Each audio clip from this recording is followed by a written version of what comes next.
I'd like to call to order the Plymouth Board of Education regular meeting for August 18th, 2021 to order at 7 p.m. Stand for the pledge. I pledge allegiance to the flag of the United States of America and to the republic for which it stands, one nation, under God, indivisible, with liberty and justice for all. Good evening, everybody. If you have not done so, there is an attendance sheet by the door. If you could please sign in. Okay. All right. I'd like to entertain a motion to adopt the agenda as presented. Do I have a motion? By Mr. Foote. Do I have a second? By Gregory Showers. Any discussion? All in favor? Aye. Any opposed? Motion carries. Item number 3 on the agenda, approval of the minutes. I'd like to entertain a motion to approve the minutes of the special meeting of June 9th, 2021 and July 6th, 2021. Do I have a motion? So moved. By Greg Showers, seconded by Mr. Foote. Any discussion? All in favor? Aye. Any abstentions? Any opposed? Motion carries. Okay. Item number 4 on the agenda is superintendent's update. At this time, I will turn the meeting over to Acting Superintendent Brian Falco. Thank you very much. I'd like to take this opportunity to welcome the Board of Education back for the 2021-2022 school year. Our faculty will be returning to school on Thursday, August 26th for convocation and all of our opening meetings that go along with convocation. The following day, the 27th, will be a full professional development day for all of our faculty and staff. And then Monday, the 31st, is the day all the parents have been looking forward to all summer, and that's the day the students return, and that's their first day, that Monday, the 31st. I'm sorry, the 30th. As a reminder to parents, the Plymouth Center school hours have changed. They've been adjusted based on the reconfiguration. Plymouth Center hours are now 8:55 to 3:25. The rest of our schools' hours have stayed the same, and those could be found on our website. But also due to the reconfiguration, we had to adjust some bus routes and schedules. And the buses will now be going from Fisher to Plymouth Center and following their route. So we ask for parents to be patient with the process. We are going to keep an eye out on how long our students are on the buses, but we just need some time for the routes to run, a few weeks, just to see and get a real feel for what it's going to be. Over the next 2 days, our administrative team will be attending an administrative retreat here at the high school library. We'll be discussing the protocols and the procedures on how to operate and run our school and where we are with those protocols and procedures. We're also going to focus on coherence and alignment within the district. Due to COVID, there's some fragmentation in all schools and all districts across the state and across the country. So we need to take a look at how we can align things a little better and how we move forward in the future. Over the summer, there's been numerous projects that have taken place here on our school grounds at Terryville High School and then also across the other 3 schools in town. And so I'm going to turn it over to Matt to give a summary on what we've done so far with regard to maintenance. All right. Good evening, everybody. Welcome back to our first meeting of 21-22. I would tell you it's brief, but it's like 3 pages long, so bear with me. Facility summer work is well underway. The inside cleaning, waxing, prep are nearly complete. So here, I'm going to go building by building just so that you know where we are because each building's a little different. Here at THS, the interior is just about done. The only thing that needs to be done is the tile area right in the front foyer and up the stairs to the bus access area. And we do those last just before the doors open because of the traffic that remains through there. At Eli Terry Middle School, due to the town's summer camp and our summer reading program, our summer feeding program, we were somewhat behind with the cleaning, but they've worked together with the camp staff and also with our cafeteria staff so that we could move pieces around. So we are on track to have everything done in that building and ready to go. The middle school will be ready for students. Really, at this point, as of today, the only thing that was left was the cafeteria to be stripped, waxed. So we're doing well there. And when you consider camp ended on August 13th, they did a good job getting things back in line. At Fisher Elementary School, the cleaning is nearly done, and the custodial staff is now actually assisting new teachers get situated, making sure the furniture is in the right place, not scratching the bright, shiny floors. And with the realignment, there's a lot of furniture and equipment that has to be moved all over the building because of the different class assignments. Similarly, at PCS, things are on track. Building use for summer school was a little bit of an interruption from the normal cleaning process, because in addition to what we had for extended school year, we also had some additional summer school this year. But the Jim Mazon and his staff worked well with the people that were working through the summer and kind of chunked out the building, so they moved throughout the building. So again, we're going to be ready for students. Outdoors and grounds, it's been challenging thanks to the weather this year. We've had probably our rainiest July on record, and it did put them behind, but I've been assured by our facilities director that they're going to be ready for teachers and students to return, and that will include mowing, trimming, mulching, planters with flowers, and they're to welcome everybody back. There's some large projects that we have in process or have accomplished. And these were part of my presentation all the way back in June, that these were some of the things that we were going to be doing. For example, in this school, the gymnasium seats were going to be replaced from orange to black. If you go into the gymnasium now, as I said in June, you'll notice that the orange are two different colors, because if things have been broken, you can't replace them the same way. So when we started talking about just replacing those, it was just as cost effective as to go and change them all to a uniform black. And we're working with the contractor, so on one side of the gym, in our leftover orange, it's going to say THS when they're folded up, and on the back, on the other side, it's going to say ROOS. So we'll be able to use our seats, and then we'll have extras for replacements in the future. Hopefully when you came in, you noticed that the sundial has been rejuvenated and renovated. I'm happy to announce that it is still accurate. I stop on it on every morning on the way in, as long as the sun is out. We replaced the gate up at leading up to the barn. The hinges were broken, so the gate would just sit right on the pavement. It's been like that for a while, so I spoke with Jim. We did have some money at the end of the year, so we replaced that. I talked to you about energy management systems earlier on, and that in this building is complete. We're all up to date. Software is compliant, so that will help the facilities and maintenance people out. And I understand the kangaroo will return before the start of school, so we'll have the statue back out front. Excellent. At Eli Terry, the new scoreboard that we ordered for them is delayed due to the worldwide chip shortage, so we're still waiting for delivery. We are hopeful that it will be here for the winter sports seasons. We're kind of getting one of these. It's like if you order a new car right now, you're probably not getting it. We have a conversion of a science room over there to a regular classroom, and as of right now, it's not complete. Our contractor has a labor shortage, and he is booked out, so we are working diligently with him to try to get it done, but it's not going to be ready for the start of the school year. Angie's aware of that, and she said that she can work around that, so it'll be okay. We converted the custodial office in Eli Terry to a support staff office, so we had to pull the carpet out, replace tile, and repaint that whole office so that it's ready to be occupied. And then we had to move the custodians down by the cafeteria into a space that was down there. At Fisher Elementary School, we put new fencing in front of the dugouts on the lower baseball field. That was really a safety issue that came to our attention in the spring. There was nothing to stop any foul balls from going directly into the dugout area, so that's been addressed. And we've taken care of that. As of today, I'm happy to announce that the carpet in the lower area that goes the lower area and up the ramp has been replaced. I understand it looks great. I haven't seen it yet, but the old carpet has been there since the ADA ramp was installed, and it was looking pretty shabby. At PCS, the retaining wall by the playground is in the process of being replaced. It'll be done by the end of the week.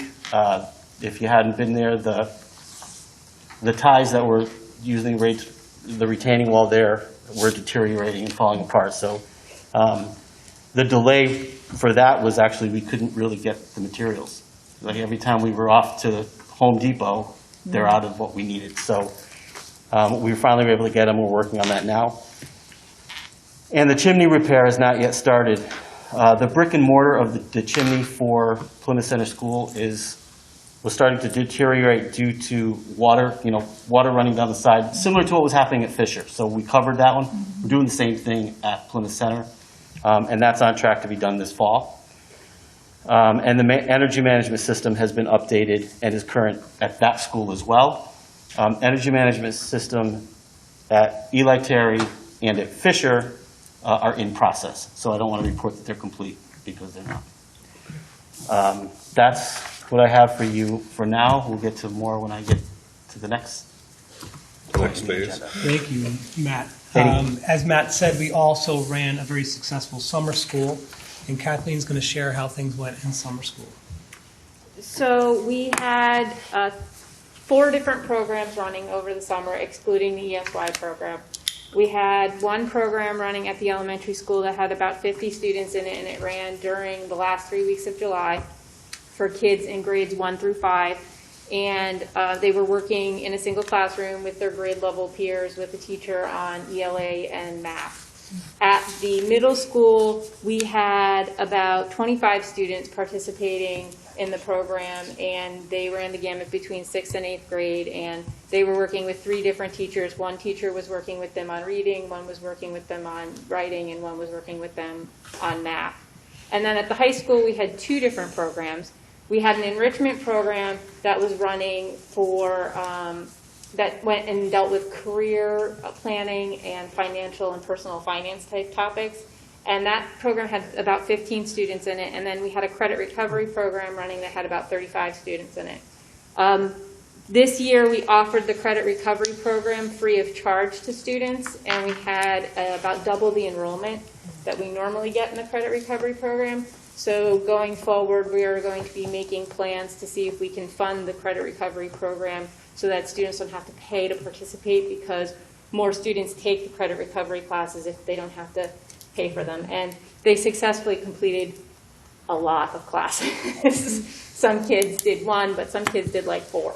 So they did a lot of really good work over the summer. In terms of the elementary and the middle school program, we're still collecting information in terms of how the kids did, and we're going to look at sort of how they did going into those opening set of assessments this year to kind of gauge whether or not the summer program really had an impact. But the early information that we're getting is that the students did make some really nice progress in those small groups over the summer. So the program's funded by ESSERS, and it's going to run for the next 2 years. So we're hoping that over the next 3 years we'll have some really good data on the impact of it as we go forward.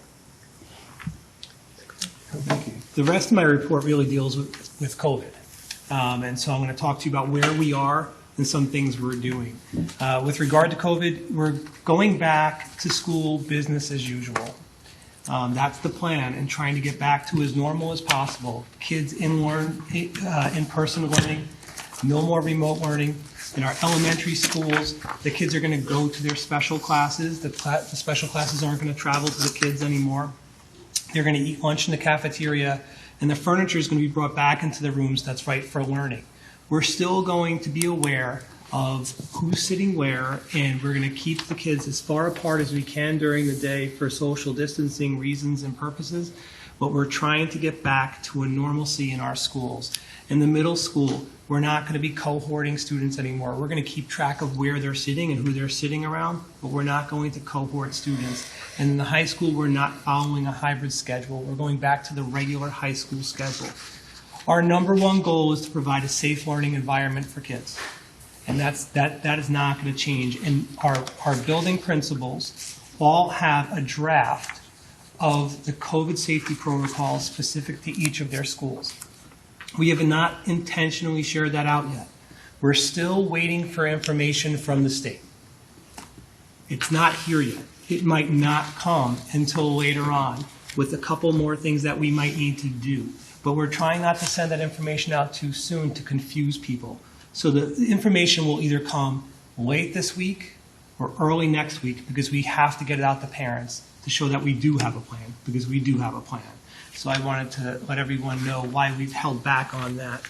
And the last part of my report is really working with DPH. We're able to schedule 2 COVID vaccine clinics, one in Terryville High School and one in Eli Terry Junior Middle School for students 12 and over.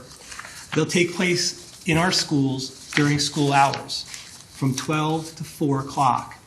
The vaccination clinic at Terryville High School will be September 8th for the first shot, and then the second shot will be September 29th. And the one at Eli Terry will be September 9th, and the second shot September 30th. The students can get vaccinated without their parents if they have a waiver signed. And so our hope in DPH, their hope is that while the students are there, it's convenient the parents could sign the form, they can get their vaccination shot.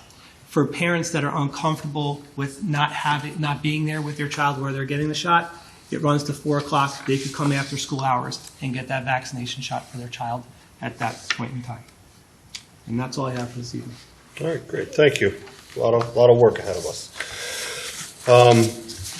Item number 5, so leading and following up with Superintendent Falcone's statements. The hot topic that is out there, and I'm sure we have people in the audience, are masks in schools. So I belong to an email thread that every Board of Ed in the state of Connecticut. And I don't think that anybody chooses one side or the other, and I think it's great that they pick and are passionate about how they feel. That's what this country is founded on, and that's okay. But I think somewhere along the line, and seeing other towns, and thankfully it doesn't appear that we're going to have those issues here tonight, but other towns, people have lost sight that it's okay to disagree. It is okay to disagree. We as a board sometimes don't have the same viewpoints, but we agree, we talk it out, and we get there. My personal feelings aside, we are here to provide a safe learning environment, as the superintendent has stated. We also have responsibilities, and I think looking at some of the news articles, and I've been on top of this for a while now with different meetings, and I've gone to a couple different meetings. I don't know if people understand the purpose of the masks. So I kind of want to explain that a little bit. The mask isn't to protect yourself, it's to protect other people. Unless you're wearing a medical mask like an N95 that EMTs and surgeons and stuff wear, that's not the purpose. The other thing that we have to keep in mind, and the relationship between, I've also heard that, in comments, even from town, and that's fine. I love when people contact me, and I do appreciate people's passion. I really do. Tell the state you're not listening to them. Tell the governor he's out of his mind. Well, the relationship, and I don't know if people realize, the local board here is given their authority by the state of Connecticut. So we don't have that right to disobey a governor's executive order. We just don't. Nor would I allow that to happen. So as of right now, the governor's executive order states that masks will be worn in schools until September 30th. So that's what the decision is going to be right now. It's not our decision. When it comes time, and if it comes time for this board to make a decision, we will address it at that time based on facts and science and the best information that we have. I know, because we've talked about it, we do talk, that we do have different viewpoints even on this board of what the best thing at this time is to do. But I am confident we will come to, when it comes time, we will come to an agreement. But we all are aware, and if we're not, I want everybody to know, whatever decision is made, if it comes time for us to make one, it's going to be the wrong one in someone's eyes, right? It is. Mm-hmm. But we took that on when we chose to be on this board. So with that said, I do appreciate people's viewpoints. I really do, and I do appreciate passion, like I said. What I don't am not fond of is some of the disrespect that I've seen at other meetings, and I don't think we'll have that here. If someone gets up to speak tonight, I don't believe we'll have that. I don't think we're that type of community, and I think that people are very level-headed here and understand, no matter which side you're on. So, with that said, we'll move into public comment. I do want to remind people, when you come up to the podium, if you have anything to say, there is a 3-minute time limit. Please sign in with your name and address on the podium. We do have a timekeeper, and when you hear the bell, your time is up. So at that point, please don't try to get a couple extra minutes in if that's the case. Your time is up, and there is time at the end of the meeting for a second public comment. All right. With that said, do we have any public comment?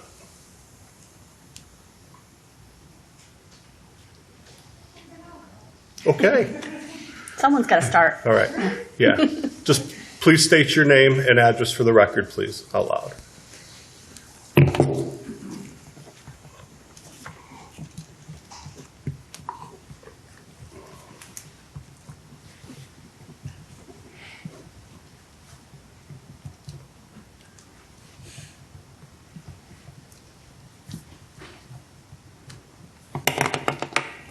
Okay, so my name is Victoria Pedek. I live at 94 North Main Street. I am a retired dental hygienist with over 30 years in direct patient care, turned certified lifestyle wellness coach, certified personal trainer, and a degree in allied health sciences. But more importantly, I am a mom, and I am here tonight to speak up for our children, to have a voice for them and to advocate. I understand that our governor has put a mask mandate in place for these poor kiddos. As a healthcare provider, a wellness educator, and a mother, I stand in opposition of this craziness. As I'm sure you are all aware, by now, COVID is spread by aerosol particles. But I hope you are aware, and you've done your own research, that these particles can transmit through masks. Again, I've been a dental hygienist for 30 years. There are different types of masks, which you state, but they can be spread. They're so small through masks. And then we are not giving guidelines on what type of masks to wear. So let's make a homemade mask because, yeah, that's going to help.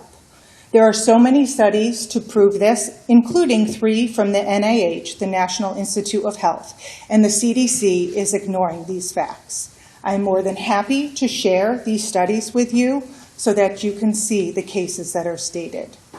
Why, I ask you, are we actually muzzling our children? This is very detrimental to their mental and physical well-being. I quote from our state senator, Rob Sampson. Newsflash, Governor, these masks are more than just a pain to some people. They are causing negative health effects from skin rashes to headaches to eye infections and affecting the social and emotional responses of younger children who are missing out on the ability to grow up in a normal world. Just as important, they are infringing on our personal and medical freedoms, end quote. Thank you, Senator Sampson, for standing up for us. And as a Board of Education, I would hope you would also stand up. I understand your position, but you can also speak up and fight for these kids who are suffering gravely, and you know that, educationally, emotionally. I don't even need to go into the trauma that happened last year. But these face coverings are really damaging our children. And the latest evidence from the CDC pages states almost zero risk for school-age children. So again, I ask you, why are we implementing these mask mandates? And speak up on behalf of the children who you represent as the Board of Education. We don't even ask for masks for cold or flu season, and this is no different. At the end of the day, this is a personal health choice and should be left up to individuals and parents who know what's best for their children. And I will leave you with this. Just imagine, instead of forcing us to wear masks, we actually promote, educate, and put in place programs for family and children to take care of their health. We have a natural immune system. We have T cells that fight infection. With things like a healthy diet, outdoor activity, plenty of vitamin D, and exercise, our children can really do fine. and they can protect themselves with natural ways. Thank you. Thank you. Thank you. Any other public comment? Oh, okay. Hearing none, we'll move on to new business. The first read of the policy series 3000 under business, and the first read of the policy series 5000 under students' electronic devices. Each board member has received this in their packet. There will be a second read and a motion to approve or not approve at the September Board of Education meeting.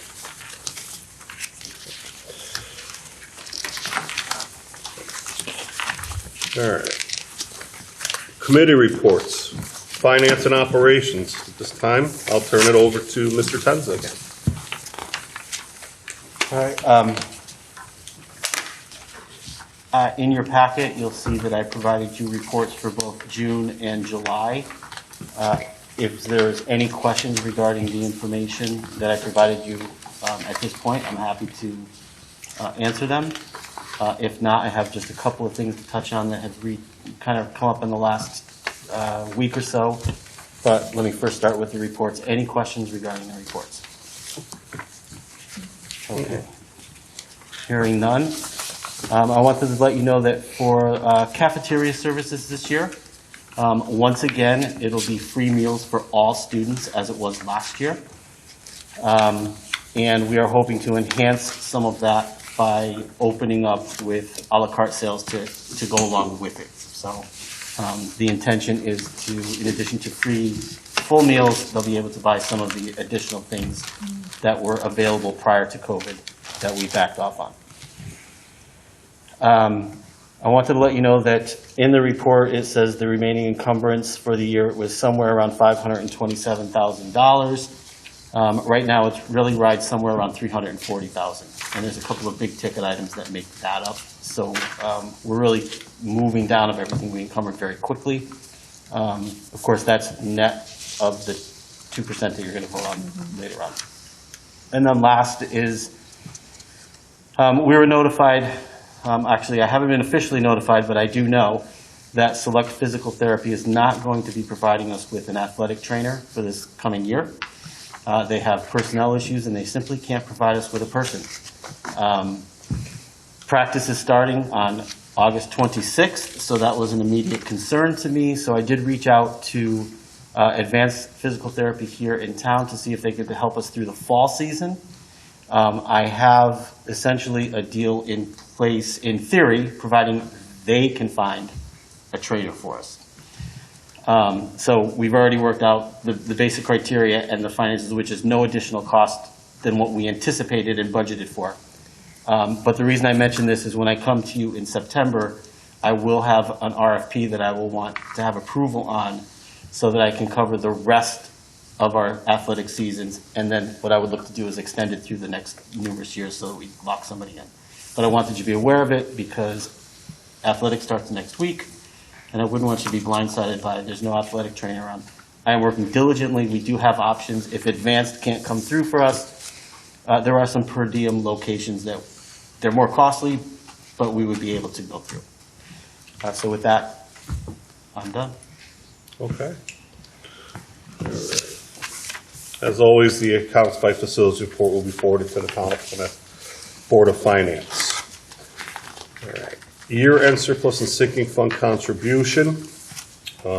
As you know, last budget season, the Board of Finance and the Board of Education agreed to allow us to take some of our surplus money and put it into the sinking fund to offset some of this year's operational budget. So I'd like to entertain a motion that the year-end surplus of $495,511 be transferred to the sinking fund, which would increase the balance of the sinking fund to $887,808. Do I have a motion?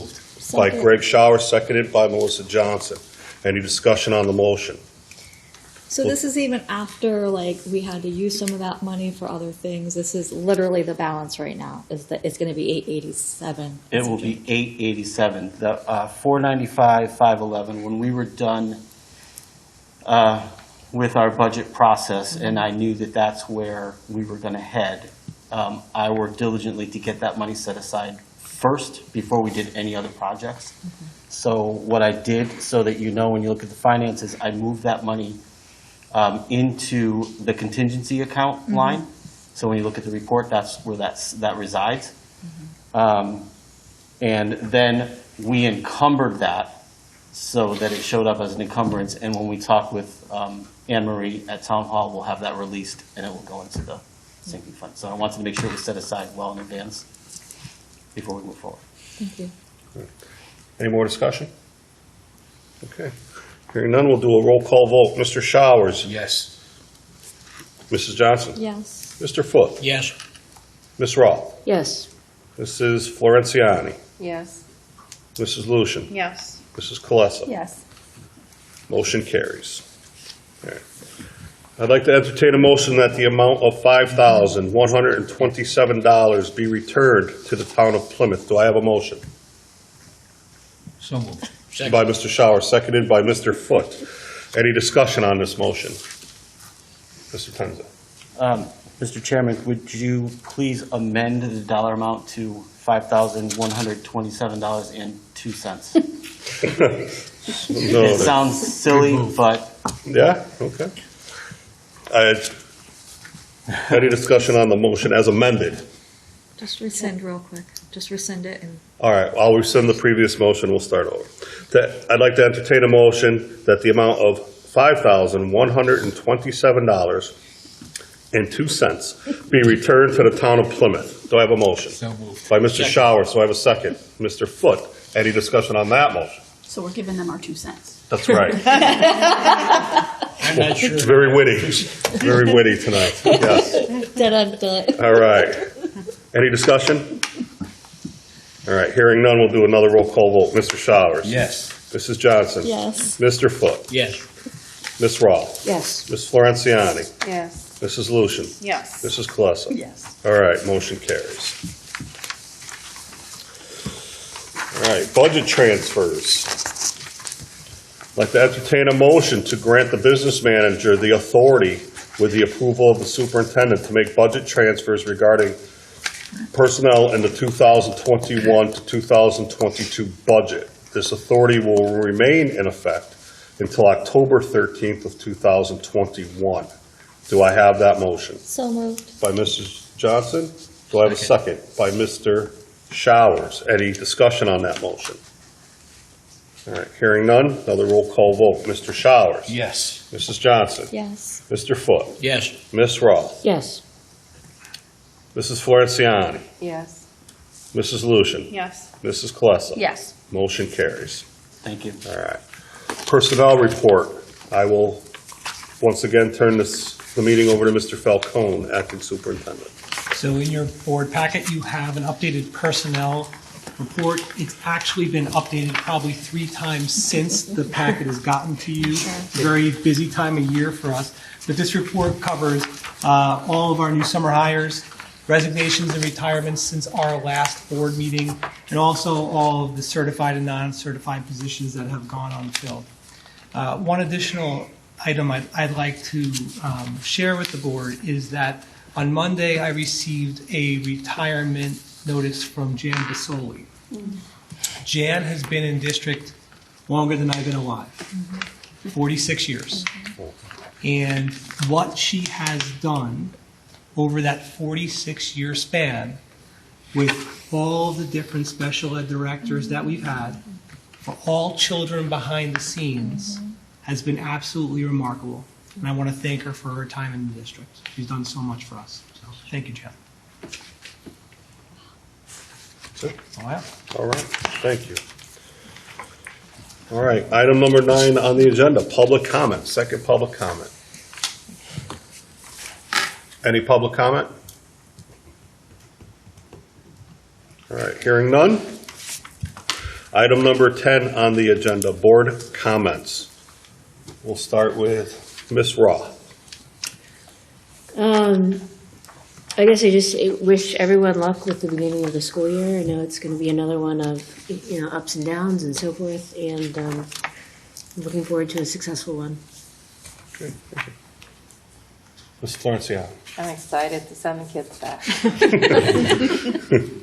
Remember that at Teacher Appreciation. I already have their stuff paid for through the PTA. Mrs. Lucian. I just want to wish the teachers and the staff and the parents good luck for your child this year, and hopefully everything will run smoothly and we could get back to learning. Yeah, as teachers all know that this is like a very exciting time of the year. Like this is our new year. Like this is our new year, not January. But it's a great time of year, and we're all very excited, and we know it's going to be a great year regardless of what happens. Mr. Showers. Looking forward to a nice, smooth transition to schools and a nice, smooth school year with no problems. Well. From here. We can all dream. We can all dream. All right. Yeah. All right. Mrs. Johnson. I just am so shocked. This is the second time you've been up here and you shocked me. So, Jan Basoli is truly one of the best people that this district has ever had. I personally worked with her for 25 years straight. She knows more about special ed than all of my friends and all of the professionals I know. It is a huge loss to the district. But I wish her luck, and we knew this was coming, but yeah, so I want to wish her luck and all of our love. So, Mr. Foote. Over the 3 or 4 years that I've been in the field of education, one of the things I used to hear 3 to 4. from people that I knew, whether I worked with them or in another town, but one of the things they always said was, have a good year, and I'm just going to say that, have a good year. I am excited that we are getting back to normal. Kids will be back in the classrooms, and I know it's not up to everybody's expectations starting off. But I'm glad to see that things are getting back to normal, and I wish everybody success this year, and I think it's long overdue. All right. All right, at this time, I'd like to entertain a motion to enter an executive session at 7:37 p.m. to discuss a personnel-related matter, inviting in Mr. Falcone, acting superintendent, and Matthew Tenza, business manager. Do I have a motion? So moved. By Mr. Showers, so I have a second. Second. By, settle down. By Mrs. Lucian. Any discussion? you just took his thing. All right, all in favor? Aye. All right, an executive session. Supposed to be our side. I know. No, we're saying. I know. Stay with it.